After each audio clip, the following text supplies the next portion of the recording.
tinggallah Rasulullah di masjid sendirian. Segera baginda Rasul Muhammad Sallallahu Alaihi Wasallam berdiri berjalan perlahan keluar dari masjid dan tepat di samping masjid di bawah pohon kurma Rasulullah beristirahat. Karena udara dan angin berhembus dengan nyaman, tanpa disadari Rasulullah tertidur. Saat itulah sepasang mata memperhatikan sang Rasul saat keluar dari masjid sampai tertidur di bawah pohon kurma. Lihat, Muhammad tertidur. Tidak ada sahabat yang mengawal Muhammad, termasuk Umar bin Khattab, jagoan umat Islam sudah pulang ke rumah. Waktunya saya untuk menangkap Muhammad. Teman-teman paham yang barusan berbicara kasar ini tadi siapa? Siapa?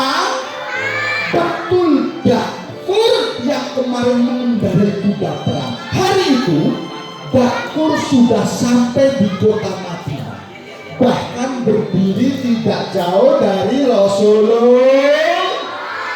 Segera Dakur mengeluarkan pedang dari pinggangnya.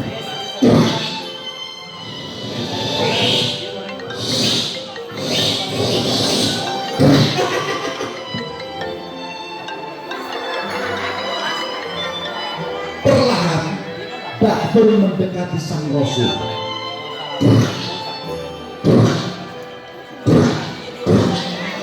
Lihat, saya menang. Ujung pedang saya sudah ada di dada Muhammad. Kuda-kuda saya sangat kuat, tapi pantang buat saya membunuh musuh dalam keadaan tertidur. Dia harus melihat saat ajal menjemput dia. Saya harus membangunkan Muhammad.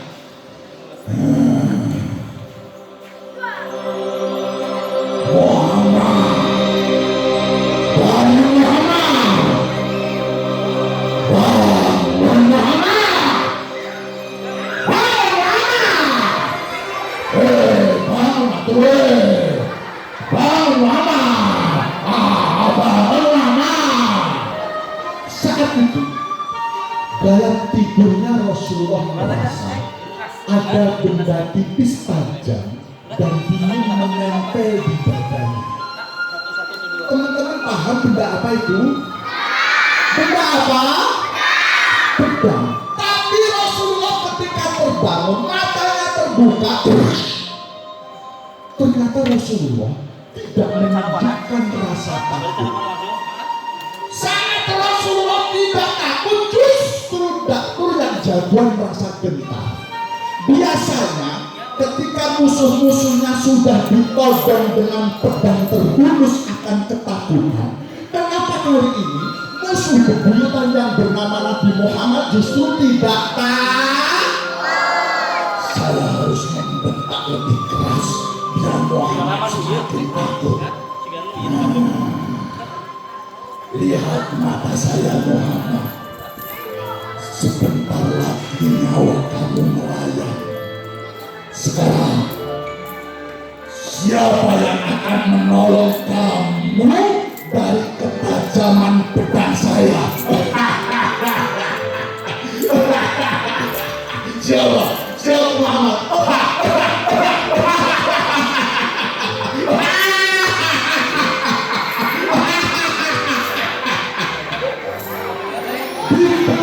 Sedemikian rupa, ternyata Rasulullah kembali tidak menunjukkan rasa khawatir sedikit pun. Rasulullah tidak takut, justru dengan penuh keyakinan Rasulullah menjawab, Allah yang menolong saya.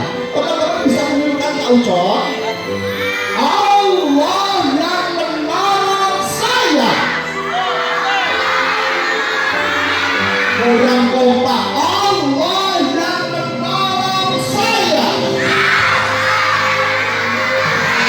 Lebih kompak, Allah yang menolong saya. Siapa yang menolong kalian dari perkara ini? Siapa yang akan menolong kalian ketika kalian sakit? Siapa yang akan menolong kalian ketika ada musibah mengancam kalian? Siapa yang akan menolong kalian ketika ada bahaya mendekati kalian? Ketika Bakur mendengar jawaban Rasulullah yang sangat yakin, seperti kalian menjawab dengan penuh keyakinan, kalau Allah yang akan menolong. Tiba-tiba tubuh Bakur menjadi gemar. Tubuh yang kuat saat itu menjadi lemas. Tangan bakso tidak bisa terkendali. Sampai-sampai pedang di tangan Bakur pun akhirnya jatuh.